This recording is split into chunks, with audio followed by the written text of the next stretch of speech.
أعوذ بالله من الشيطان الرجيم بسم الله الرحمن الرحيم.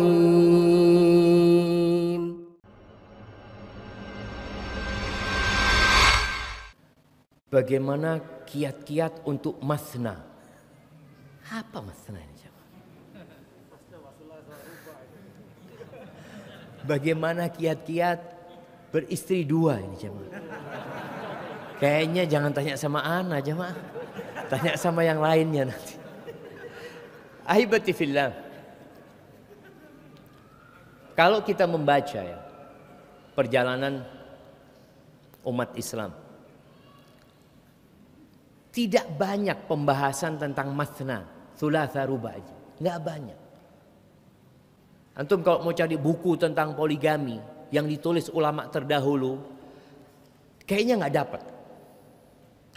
Ada tulisan para ulama, tapi di dalam kitab-kitab besar, dalam bab nikah ada tuh. Tapi kalau kitab khusus yang berkaitan dengan poligami, cara poligami, ini sekarang aja. Banyak buku itu rata-rata karangan orang-orang baru. Kenapa? Karena dulu nggak ada masalah. Jadi nggak perlu ditulis kasih pembahasan khusus. Sekarang jadi masalah. Terus gimana jadi? Sebenarnya yang perlu dikondisikan itu masyarakatnya. Ahibati fillah. Tahun 2010 mungkin ya. Lupa anak tahunnya. Ada sensus 63,1%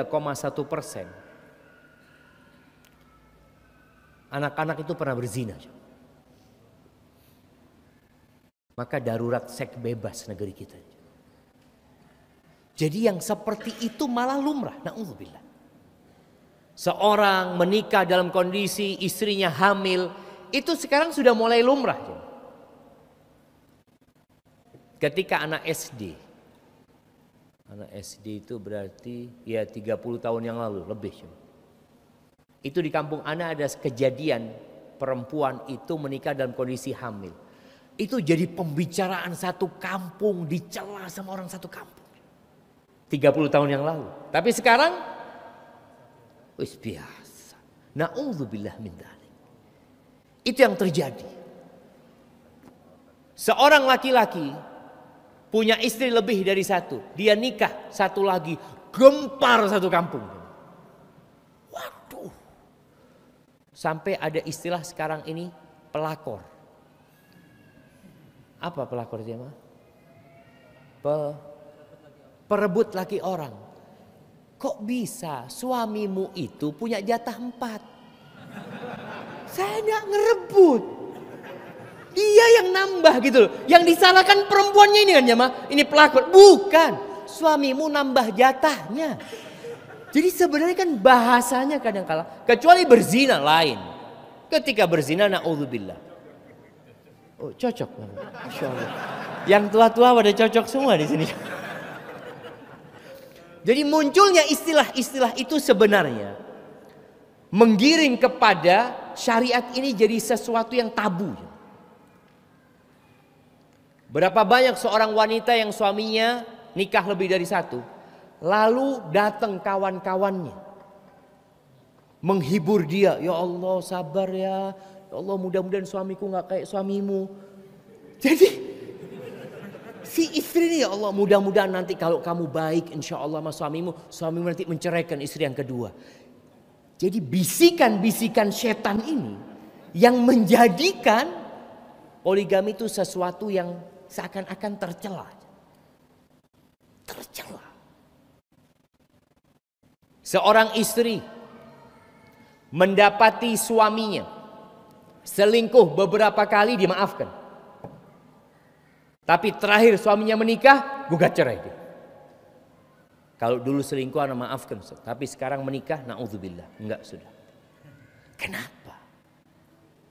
Ketika haram engkau maafkan, ketika halal engkau cela.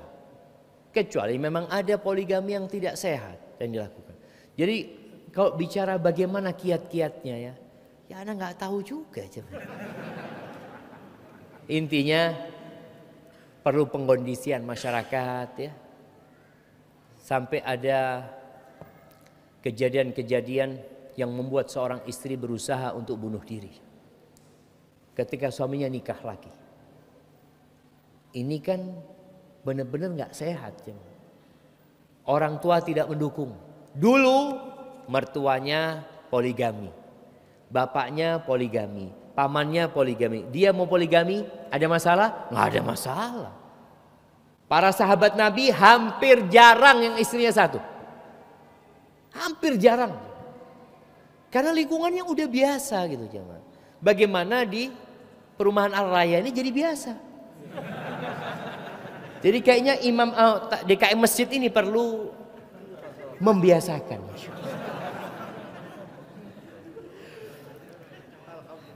Masya Allah. Kayaknya nanti nggak dibukain pintu antum. Nah, insya Allah jemaah. Artinya insya Allah syariat ini akan kembali ya. Karena sebenarnya beberapa puluh tahun yang lalu ya, mungkin yang tua-tua ini mendapatin bapak-bapaknya itu lebih dari satu istrinya. Dan itu biasa, nggak ada masalah. Tapi kemudian terjadi perubahan dengan banyaknya tontonan-tontonan ya, yang menunjukkan bahwasanya nikah lebih dari satu itu kezaliman ini dan itu. Akhirnya perempuan itu benar-benar sakit kalau di poligami. Dia merasa dizalimi, dia merasa suaminya tidak setia. Astagfirullahaladzim.